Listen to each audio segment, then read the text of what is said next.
হাসান সাহেব। এত জোরে জোরে হাসান সাহেবের ডাইকা কোনো লাভ হইব না, কারণ এই সাইড থেকে মাথা নাইরা করে তোরে আমি বাইট করুম। ঘুষখোর ইঞ্জিনিয়ার। ঘুষখোর ইঞ্জিনিয়ার মানে? তো কত বড় সাহস তুই আবার ঘুষখোর ইঞ্জিনিয়ার বলিস? তুই জানিস আমি কত অনেস্ট? যাই নাই বলতেছি, তুই একটা ঘুষখোর। ভালো দিয়ে বলতেনি তো ধার দেনা করে এই সাইডটা চালু রাখতে হইতেছে। সবই ঠিক আছে, কিন্তু শুকনামুখী তোর চিরা ভিজবে না, তাই না? জি, আমিও তো জানি শুকনামুখী চিরা ভিজে না, এই জন্য চিরা ভিজানোর ব্যবস্থা করছি আমি। এই যে স্যার, এই এই যে এটা দিয়া চিরা ভিজা যাইব। এক বান্ডেল কেন? জি, 3 লাখ টাকা ছিল, আপনার বিল ঠিকই আটকে যাবে। আর 3 বান্ডেল তো আনছি, একটা একটা করে না দিলে 3টা দিব কিভাবে স্যার? আমি একটা দিছি, এই যে আরেকটা দিলাম, আর এই যে আরেকটা দিলাম, এইগুলো 3টা। এবার স্যার বিসমিল্লাহ করেন, আর আমার রিপোর্ট একটু ভালো করে দিবেন স্যার, আমার বিলটা আটকে সব নষ্ট হয়ে যাবো। আচ্ছা ঠিক আছে।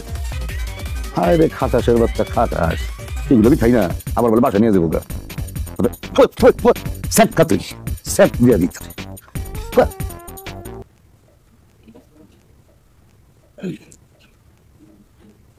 কি ব্যাপার মা, তুমি আমার দিকে এভাবে তাকিয়ে আছো কেন? দেখে মনে হচ্ছে আমি এলিয়েন, মঙ্গল গ্রহ থেকে আসছি। আমি তোমার গর্ভে ধারণ করা সন্তান। তুই একদম ঠিক কথা বলছিস, তুই আমার গর্ভে ধারণ করা কুলাঙ্গার সন্তান। কি সব কথা বলে এগুলা? এই যে মুরগি নিয়ে আসছি আর ফলমূল নিয়ে আসছি, অনেক ভালো ভালো এগুলা, সব ফ্রিজে রাখো, যখন লাগবে খাবা। তুই কেমনে ভাবলি তোর ঘুষের জিনিসপত্র আমি মুখে দিব? আমি এই সমস্ত জিনিসের মধ্যে থুতু মারি? মা, এগুলা ঘুষের টাকা তোমার কে বলছে? এগুলা কন্ট্রাক্টর আমাকে খুশি হয়ে দিছে। সব ঘুষ করে একই কথা বলে যে খুশি হয়ে দিছে। তোদের মতো ঘুষ করে ইঞ্জিনিয়ারদের জন্য ওই কন্ট্রাক্টররা 2 নাম্বার জিনিস দিয়ে বিল্ডিং বানায়, আর বিল্ডিং মজবুত হয় না।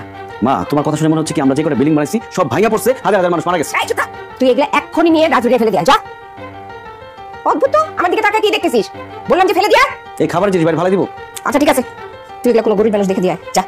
মা, তুমি বুঝতেছো না কেন? এই যে দেশি মুরগি, গাছের কলা, ফলমূল এগুলো ফ্রেশ একদম। আবার কথা বলে, এগুলো আমার গলা দিয়া নামবে না, বলছি না একবার। শিখে যা।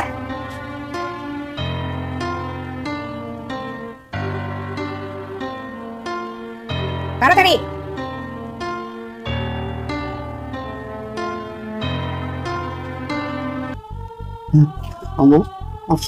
বাবা, ওই আপনার ওষুধ খুঁজতে খুঁজতে দেরি হয়ে গেছে। আমি ওষুধ তো সব দোকানে রাখে না। জানি তোমার জীবনটা তো নষ্ট হলো, আমার ওষুধের গাড়ি টানতে টানতে। দিন রাত তুই কষ্ট করে যা ইনকাম করো, আমি তো আমার ওষুধ কিনতে শেষ হয়ে গেল। আল্লাহ আমারে তোমার ঘাড়ের উপর হেফাজত করে রাখছে, তার শিশুটি আমার নিয়ে যেত। আমি তো বাবা, এমন কথা করেন না, যারা আব্বা নাই সেই বুঝে। বাপ না থাকার অসহায়ত্ব কত, আপনার ইনকাম করা লাগবো না। জানেন আব্বা, সারাদিন কাজ কাম কইরা ক্লান্ত হয়ে যখন বাসায় এসে আপনার চেহারাটা দেখি, তখন আমার ক্লান্তি, দুঃখ সবকিছু চলে যায় আব্বা। আমি চাই আপনি আরো অনেক বছর বাঁচেন, 1000 বছর বাঁচেন। আমি যেন সারা জীবন আপনার সেবা করতে। আপনার মন খারাপ হইতেছে, আমি আর কান্দুম না, ঠিক আছে? আমি খাওয়ান দাওয়ান রেডি করি, খাইয়া তারপর ওষুধ খাইবেন।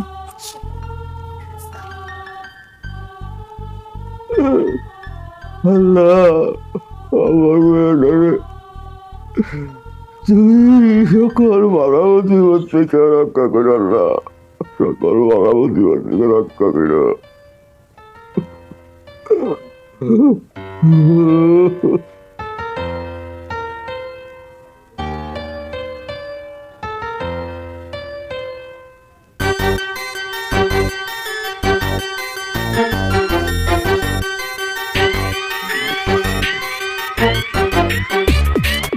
What is this? What is this? কি ব্যাপার ইঞ্জিনিয়ার সাহেব, আমরা দেখে মনে হলো আপনার মাথায় ঠাটা পড়ছে। 2 টাকার মিস্ত্রি কত বড় সাহস আমার সামনে এসে পায়ের উপর পা তুলে বসে একটা থাপ্পড় মারবে এখান থেকে, সর। কুল অটোপাস ইঞ্জিনিয়ার, কুল। এরকম ব্যাংকের মতো লাফালাফি করার কোনো দরকার নাই, কারণ আপনার কপালে শনি দশা নাচানাচি করতেছে। এই অটোপাস ইঞ্জিনিয়ার মানে কি বলতে চাস তুই? আমি কিন্তু তোর একটা লাথি মেরে সাইড থেকে বের করবো। হাসান সাহেব, খবরদার, আরেকবার ঘুষখোর বললে একদম ঘুষি মেরে তোর দাঁতগুলো তোর মধ্যে বিচির মতো ফালাই দেবো। এই রোমানা এইসব ভয় পায় না। তুই কি মনে করছস তুই যে কালকে 3 লাখ টাকা ঘুষ খাইছস এটা আমি জানি না? সব জানি। প্রথমে তোর 1 লাখ টাকা দিছে, তুই নিতে চাস নাই, পরে আরো 2 লাখ টাকা দিছে, তারপরে তুই নিছস। এই সব কিছু আমার মোবাইলে ভিডিও করা আছে, কি মনে করছে? আচ্ছা রোমানা, তুমি ভিডিওটা ডিলিট করে দাও, আমি তোমাকে কিছু টাকা দিয়ে দিব। ভিডিও ডিলিট করা যায় তো টাকা লাগবো না। তুই আমার অ্যাসিস্ট্যান্ট হয়ে 1 মাস কাজ করবি, আমি যা যা কমু তা করবি, আমার ম্যাডাম করবি, তাইলে ভিডিও ডিলিট করে দিবি। প্রশ্নই আসে না। আমার অ্যাসিস্ট্যান্ট না হইলে কিন্তু চাকরি তোর থাকবো না, চাকরি যাইবো গা। তোর কি ধারণা আমার চাকরি খাওয়া তো সোজা? আর চাকরি হারানোর ভয় আমি তোর অ্যাসিস্ট্যান্ট হবো? প্রশ্নই আসে না, জীবনও না। তোর আমি তোর লাথি মেরে সাইড থেকে বিদায় করবো।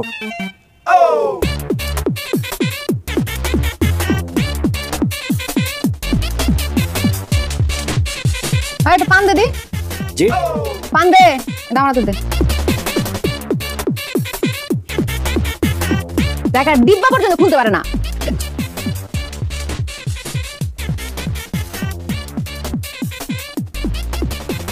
কাঁচা সুপারি দিব? দরকার নাই। আর শোন, তুই 3টা খোয়া, 3টা সাদা বালু আর একটা সিমেন্ট দিয়া মাল বানা। সরি, আমি একজন শিক্ষিত মানুষ, আমি ইঞ্জিনিয়ার, আর আমি সিমেন্ট বালু খোয়া দিয়ে মাল বানাবো না? প্রশ্নই আসে না। তুই মাল বানাতে পারবি না, মাল না থাকলে নিতে পারবি না। না পারবো না। ভিডিও কিন্তু ডাইরেক্ট দেবো কোম্পানির কাছে। না ম্যাডাম প্লিজ প্লিজ প্লিজ, দেখেন এই চাকরিটা আমার কাছে শোনার করেন, এই চাকরিটা খাবেন না প্লিজ। আমি যা রাগাড়ি যা।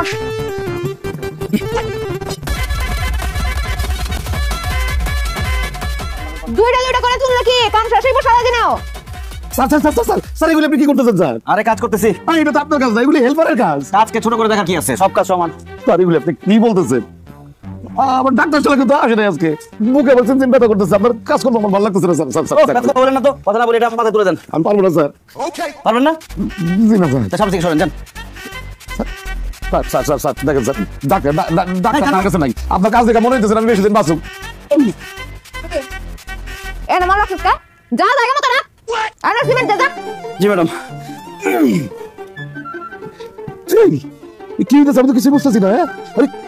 ইঞ্জিনিয়ার স্যার তোরে ডাকতেছে ম্যাডাম, হেল্পারের কাজ করতেছে, আমি তো পাগল হয়ে যাবো কি?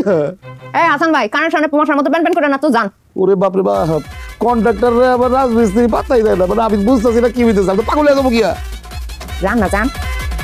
স্যার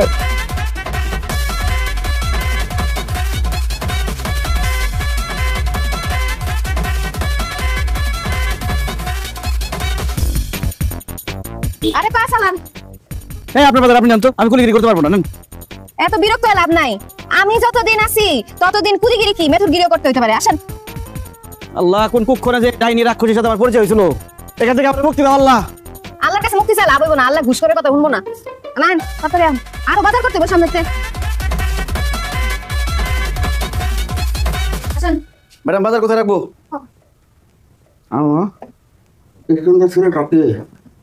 আব্বা কুলি, কিন্তু সে 1 মাসের জন্য আমাদের চাকর। সে আপনার সব দেখাশোনা করবো এই কয়দিন। কি বলেন?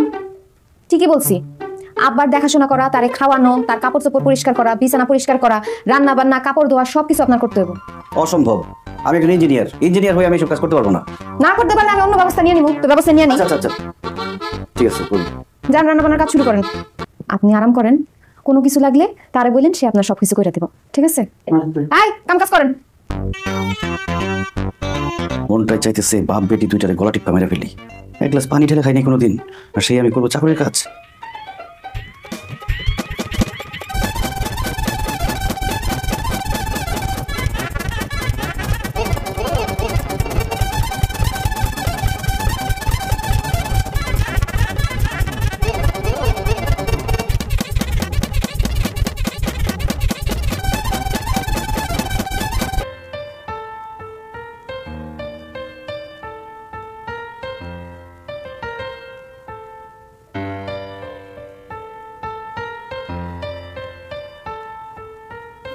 কি হয়েছে বাবা, মন খারাপ? তোর চেহারা দেখে মনে হচ্ছে। কি হয়েছে আমাকে বল। তেমন কিছু না মা। করেছিস আমাকে বল না। মা হলো সন্তানের কাছে সবচেয়ে বড় বিশ্বস্ত জায়গা, তাকে বললে সব সমস্যার সমাধান হয়ে যায়। আমাকে বল, দেখবি তুই অনেকটা হালকা হয়ে গেছিস। শোন বাবা, তোর ওই পাপের ইনকামেই যত সমস্যা, তোর যা বেতন আছে তাতেই আমাদের চলে যাবে। হারাম ইনকামে কখনোই কোনো শান্তি আসে না। ঠিকই বলেছো মা, বাপের টাকায় শান্তি নাই। আমি তোমাকে কথা দিচ্ছি, আমি আর একটা টাকা অবৈধভাবে ইনকাম করবো না। খুব খুশি হলাম বাবা। যা তুই ডাইনিং টেবিলে যা, আজকে আমি তোকে নিজ হাতে খাইয়ে দিব।